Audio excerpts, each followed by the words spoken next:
Yo Tsamagon! Seperti biasa, bagaimana kabar kalian di minggu ini? Semoga semuanya baik-baik saja ya. Mungkin banyak dari kalian yang bertanya setelah membaca chapter 1119 tentang apa sebenarnya dua ideologi yang berbeda yang menciptakan perang di masa lalu yang benar-benar dahsyat tersebut. Perang itu bahkan sampai menjadikan dunia ini kacau seperti yang kita lihat saat ini. Vegapunk pun bahkan masih belum meyakinkan dirinya mana pendapat yang baik ataupun jahat di kedua belah kubu ini. Adakah sesuatu yang membuat salah satu kubu tidak menyukai kubu yang lainnya? Maka dari itulah ada ide untuk menciptakan dunia ini terpecah belah menjadi beberapa bagian yang tidak utuh seperti biasanya. Nah, jadi dalam video kita kali ini kita akan membahas beberapa analisa menarik terkait dengan apa yang menjadi misteri apa saja yang muncul di dalam chapter terbaru ini. Yep, bagi kalian pecinta merchandise One Piece, baju favorit dari Gearvive Luffy masih tersedia di Shopee, Tokopedia maupun via WhatsApp ya. Promo untuk gratis lanyar dan juga gancinya masih tersedia jika kalian membeli 2 pasang baju di Tamagon Park Merch. Desain keren dari Sangga Nika dengan baju warna hitam dan juga putih menjadi favorit daripada nakama sampai saat ini. Jadi buruan check out segera barangnya. Tampilan keren yang cocok dipakai di acara formal maupun bersantai dengan teman-teman. Dengan harga 85.000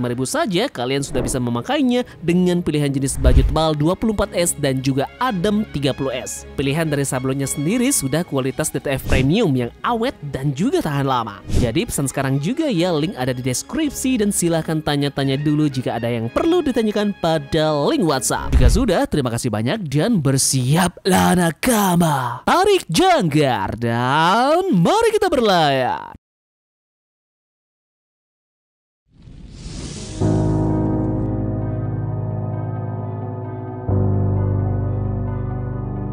Cerita sejarah dari abad kekosongan sudah mulai dibahas dalam pesan dari Vegapunk. Banyak sekali yang ia sudah katakan, dimulai dari ada seseorang yang bernama Joy Boy yang seorang bajak laut, berpetualang mengarungi lautan ini dan memiliki beberapa musuh yang sudah disebut di dalam chapter ini, yakni pemerintah dunia alias 20 aliansi kerajaan yang melawan Joy Boy di masa lalu. Abad kekosongan ini pun berakhir dengan kekalahan dari Joy Boy dalam perang besar tersebut yang melawan 20 raja terdahulu.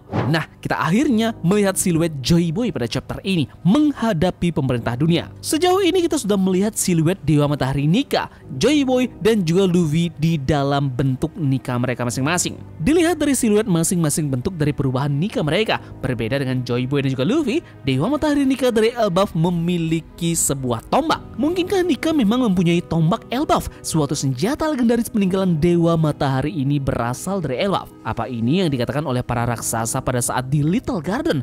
Mereka sempat berkata tombak legendaris raksasa dari Elbaf. Nah, apakah senjata ini memang masih disimpan di suatu ruangan jika mereka sudah bertemu dengan Dewa Matahari selanjutnya? Apakah Luffy akan mendapatkan semacam peningkatan kekuatan melalui senjata legendaris dari Pulau Elbaf ini? Kita pun melihat dalam masa abad kekosongan tersebut terjadi peperangan antara faksi Joy Boy melawan aliansi 20 kerajaan. Nah, ini nyaris persis dengan apa yang terjadi sekarang. Faksi Luffy akan menghadapi pemerintahan dunia, yakni Gorosei dan juga Im-sama. Dewa Matahari Nika atau prajurit pembebasan tampaknya menjadi satu-satunya harapan dunia untuk melawan kaum naga langit. Menyerang mereka adalah hal yang tabu seperti yang dikatakan oleh Kuma. Dilihat dari siluet ini juga, apakah Joy Boy punya topi jerami di punggungnya? Kita tidak bisa melihat punggungnya, jadi apakah Oda Sensei menyembunyikannya dari kita? Mungkinkah topi jerami di Marejoa itu milik Joy Boy? Dengan berakhirnya abad kekosongan yang ditandai dengan kekalahan dari Joy Boy oleh 20 raja yang beraliansi yang kemudian menjadi naga langit, tidak mengherankan jika topi jerami Joy Boy memang ada di tangan dari mereka.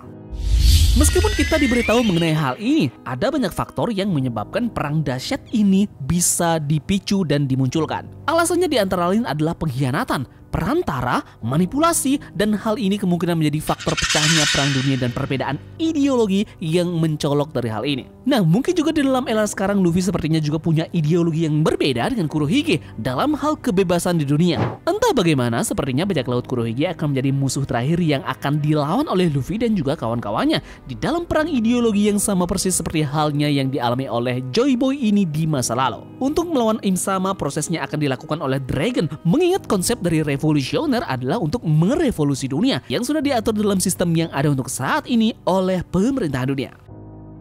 Sekarang kita berbicara tentang kekalahan Joy Boy yang kita melihat Zuniza dan juga Iron Giant di dalam satu panel. Mungkinkah Joy Boy punya kru yang mirip nanti dengan Luffy? Seiring pesan yang disampaikan, bisakah Vegapunk benar-benar mengungkap kebenaran kepada Zuniza dan juga robot kuno? Zuniza mungkin dimanipulasi dengan berpikir dia melakukan kejahatan, tapi sebenarnya tidak. Sementara itu si robot kuno ini mungkin tertipu untuk melawan semua yang diperjuangkan oleh Joy Boy.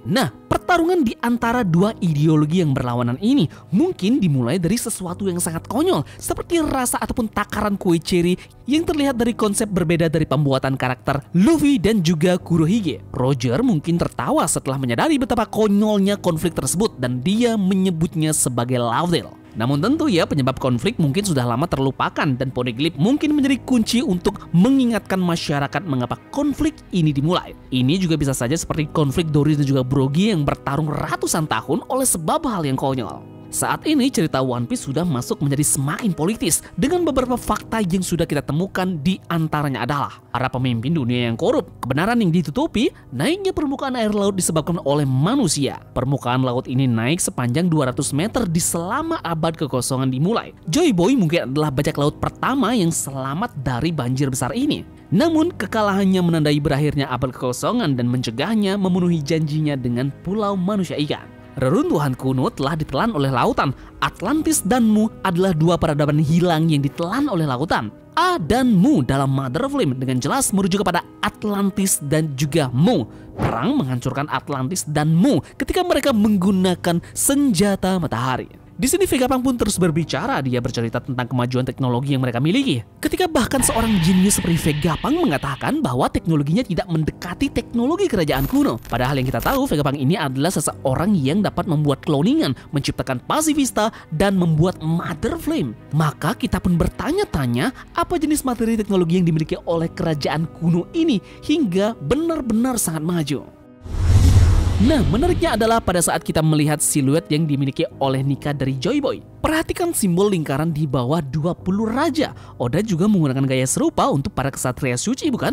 Nah, apakah simbol tersebut ada hubungannya dengan Im Sama atau ada hubungannya dengan iblis? Kemudian kita berbicara lagi tentang kekuatan dari Saint Nasujuro. Dalam hal ini kita pun dapat menyimpulkan bagaimana gaya berpedang yang luar biasa dari Nasujuro. Dia melakukan pemotongan bersih pada Aegean. Dia sepertinya sudah mencapai puncak ilmu pedangnya karena terlihat di dalam panel ini dia hanya memotong pulau, bukan orang. Jadi dia bisa membedakan mana pulau mana orang. Seperti yang terlihat Seraphim dan juga beberapa anggota Chipper Paul berhasil selamat tanpa luka sedikit pun dan mereka jatuh ke tanah.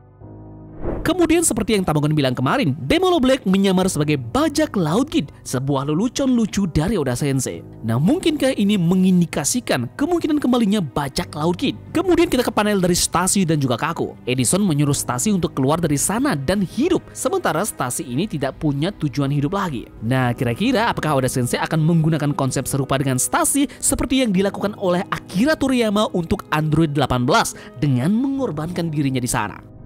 Kita pun akhirnya melihat panel di mana benua ini tenggelam. Yep, karena perang dan senjata kuno menyebabkan benda-benda terendam dan terpisah di bawah laut. Ini sangat mirip sekali dengan pangea dan juga kepunahan dinosaurus akibat meteoroid di dalam dunia nyata kita. Yep, kita pun sampai di panel terakhir di mana memperlihatkan reaksi dari Im Sama. Apakah langkah Im selanjutnya setelah mendengar pesan dari Vegapunk? Mungkinkah akhir pesan yang disampaikan oleh Vegapunk akan menampilkan sosok wajah dari Im Sama? Rencana Im Sama akan berubah dan tidak hanya menyebabkan banjir besar, tetapi juga akan menciptakan kebakaran yang sangat global yang bahkan dapat membakar lautan. Nah, ngomong-ngomong soal Im Sama ini, mengapa dia bereaksi dengan sangat tenang dan tidak panik seperti yang dilakukan oleh Gorosei saat ini? Yup, mungkin ini disebabkan Im Sama menganggap dirinya dewa dan tidak takut pada apapun. Jadi bisa dibayangkan ya, dia sangat menunggu lama untuk perang besar ini.